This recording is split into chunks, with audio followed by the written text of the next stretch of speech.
Alô, alô, amigos e amigas, estamos juntos mais uma vez aqui no nosso pós-jogo, aqui do Conversa de Torcedor para vocês e falando sobre a seleção brasileira dessa nona rodada das eliminatórias da Copa do Mundo para 2026, né? Da trinca de sedes. Temos aí Canadá, Estados Unidos e México. E o Brasil venceu contra a equipe chilena pelo placar de 2-1 fora de casa, no Estádio Nacional de Santiago do Chile.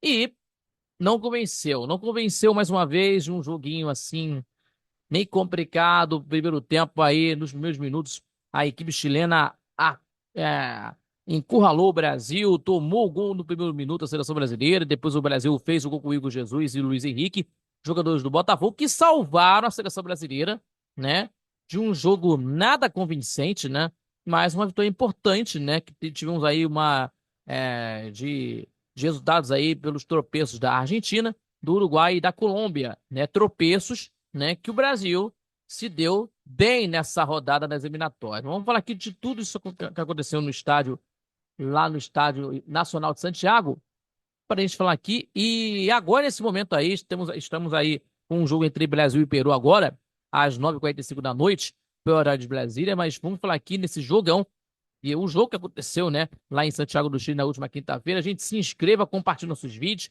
e deixando o seu like, o seu joinha, que ajude mais o nosso crescimento do canal do YouTube, também fortalecendo nosso trabalho e também acompanhando também pelas redes sociais do nosso Conversas de Torcedor.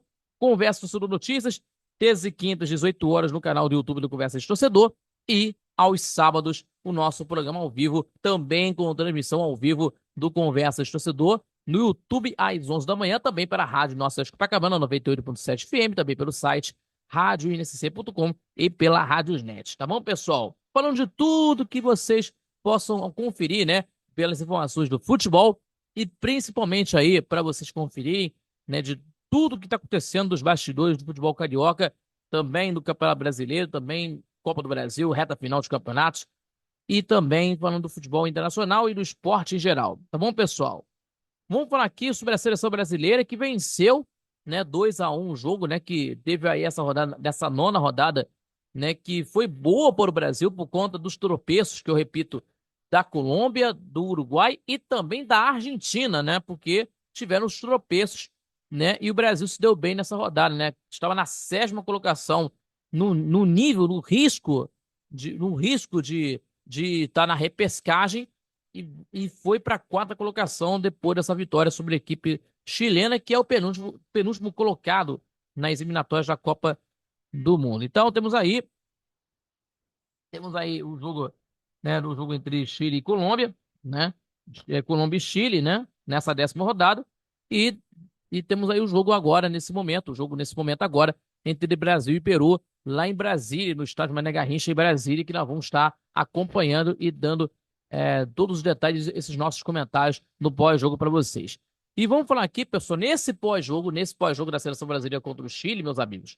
O Brasil ganhou, né? Tendo destaques da partida, né? O Luiz Henrique e Igor Jesus, né? A dupla de destaques do Botafogo nessa partida, de uma atuação sem muito brilho da seleção brasileira nessa partida, né? O time do Dorival Júnior saiu atrás do marcador, 1 minuto de partida com o gol do Vargas, depois aí o Brasil empatou, buscou empate e na virada nos minutos finais de jogo lá no estádio Santiago do Chile. Então vamos falar aqui sobre esse jogo que nós vamos estar repercutindo, porque começou de uma forma e terminou de uma outra totalmente diferente, né, daquilo dessas situações. Por quê? Nos primeiros 15 minutos de partida, a seleção chilena encurralou a seleção brasileira, encurralando a seleção brasileira, e 1 minuto de partida, né, logo no início de partida, fez o gol a equipe chilena com um cruzamento do Loyola na área e o Vargas de cabeça fez o gol em cima. E a zaga do Brasil falhou, na zaga da seleção brasileira falhou, né? Olhando o Vargas fazer o gol, e aí Deus nos acuda, fazendo 1-0 para a equipe chilena, o Vargas, que é reserva do Atlético Mineiro, né, hoje, né? E até na fase dos 15 minutos, que eu já tô falando aqui para vocês, e que a seleção brasileira efetuou a primeira finalização da partida com o lance do Rodrigo, né? Tentando recuperar no jogo, né? O Brasil, com a posse de bola que tem, rondava a área da seleção chilena, mas não levava perigo ao gol do goleiro Cortez, né? mas a equipe do Brasil tentando conseguir, tendo a posse de bola, não tendo, né, a situação, assim, sem muito perigo, ao gol do goleiro Cortez, né, tendo a situação que, não tendo a situação de finalização, né, que falta muito isso na seleção brasileira, até que o Savinho, né, entrou na pequena área, né, na pequena área, né, dentro da área, cruzou, né, tendo aí uma giga de corpo em cima do marcador chileno, cruzou para o Igor Jesus de cabeça fazer o gol, ainda no final do primeiro tempo, fazer o gol, o Igor Jesus fazendo o gol de empate. E no segundo tempo, a seleção chilena, novamente, olha, a seleção brasileira, né, tendo uma situação aí, o time do, da seleção brasileira, durante o segundo tempo, como dizendo, e durante o segundo tempo, a seleção chilena perdeu força, né? Daquilo que tinha nos 15 minutos iniciais de partida, né? Acabou perdendo força na segunda etapa, né? E aí a seleção brasileira, do técnico Dorival Júnior, a equipe do técnico Dorival Júnior teve uma mudança de volantes que surtiram um pouco de efeito, para avaliar, surtiram um pouco de efeito, porque a seleção chilena não levava tanto perigo assim ao goleiro Ederson no segundo tempo, e mudanças, né, de volância, né, no meio de campo, que acabou surtindo um pouquinho de efeito para a seleção brasileira. Por que isso? De que, já que o André e Paquetá erravam bastante na construção de jogadas, da transição de jogadas de meio para frente, né, e acabou, né, tendo comprometimentos, e a seleção brasileira tinha controle, mas não avançava muito, não ameaçava muito o gol do Cortez, mais uma vez não ameaçava muito o gol do Cortez, inclusive, porque o meio de campo não trabalhava, tá dizendo, o meio de campo da seleção brasileira, né, com Paquetá e André não trabalhavam muito, e aí entraram, aí acho que era essa situação aí da seleção brasileira de construir as jogadas e não efetuava, né, de transições de meio para frente. Isso aí uma situação uma situação que sem criatividade, sem assim de criatividade, sem criatividade e não tendo daquilo que possa efetuar. Deveria colocar ali de quatro meias para tentar conseguir pela faixa central. Na minha visão, isso aí, porque a seleção brasileira precisa ter muita força, né, também de controle de bola daquela faixa central de jogo, porque é uma situação muito complicada. Também, pelos lados aí também, acho que principalmente o meio de campo trabalha mais. Então, o meio de campo não conseguiu trabalhar nesse sentido. Mas teve um efeito superior, né? Um pouquinho de efeito superior.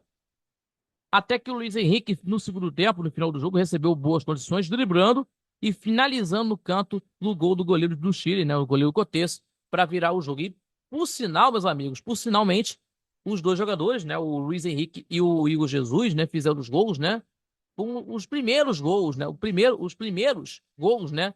Dos jogadores do Botafogo desde 98, né? O último jogador do Botafogo que fez os gols na seleção brasileira foi o Bebeto, né? Na Copa do Mundo de 98, nas quartas finais. Gol do Bebeto contra a seleção da Dinamarca, vencida pelo Brasil, pelo placar de 3-2, depois indo para a final, para a semifinal, melhor dizendo aí, depois indo para a semifinal de Copa do Mundo contra a equipe da Holanda, né? Depois vencido nos pênaltis, né? O empate de 1-1, 4-2 nos pênaltis, Tafarel defendendo duas cobranças de pênaltis, e aí depois a final da Copa o time do Brasil perdeu contra a França. Então, Luiz Henrique e Igor Jesus salvaram a pátria da seleção, né? Jogadores do Botafogo salvando a pátria da seleção brasileira.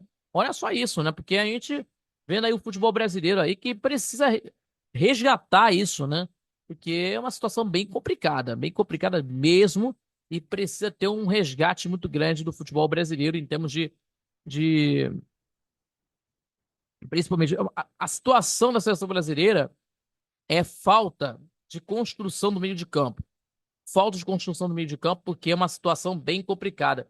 É um detalhe muito importante, meus amigos, é uma situação também que estava desorganizado.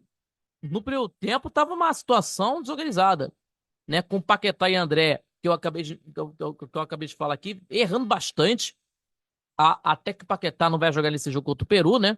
Quem tá aí na relação dos convocados é o Matheus Pereira, que está na equipe do time do Cruzeiro, foi convocado no lugar do Paquetá, está suspenso o Paquetá, e principalmente aí que tem que mudar isso na seleção brasileira, né? Porque o Dorival Júnior precisa mudar muito isso aí, porque tá tendo críticas aí na seleção brasileira, não tá convencendo daquilo que está acontecendo, do jogo que foi apresentado, dos jogos que foram apresentados, então tem que ter aí uma, uma mentalidade que possa ser conectada ao setor do meio de campo por conta de construção de jogadas, né, para tentar fazer alguma coisa, né, de jogadas de construção, de marcação.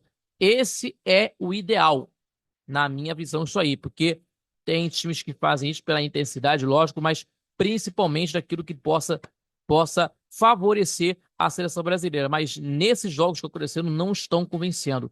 E muito mais nesse jogo que aconteceu na última quinta-feira. Então vamos acompanhar o jogo do Brasil contra o Peru e vamos torcer pelo Brasil, é claro, por uma vitória positiva. O Brasil está com 13 pontos na quarta colocação atualmente, então vamos torcer pelo Brasil para tentar conseguir uma vitória importantíssima nas eliminatórias da Copa do Mundo diante do Peru.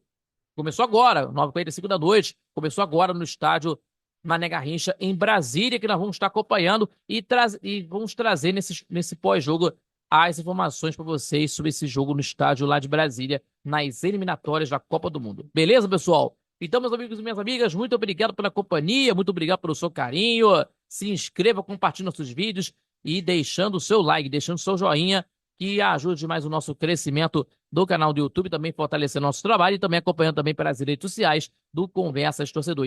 E não esquecendo, hein, terça e quintas-feiras, a partir das 18 horas, o nosso Conversa de Torcedor Notícias no YouTube do Conversas Torcedor e também às 11 da manhã no canal do YouTube, também com a transmissão ao vivo do Conversas Torcedor, também pela Rádio Nossa Copacabana 98.7 FM, também pelo site radioinc.com e também pela Rádios Net, acompanhando os debates, informações sobre tudo que está acontecendo no futebol carioca, no esporte em geral e muito mais para vocês, tá bom? Muito obrigado pela companhia de sempre e até o próximo pós-jogo aqui do Conversa de Torcedor. Valeu, galera!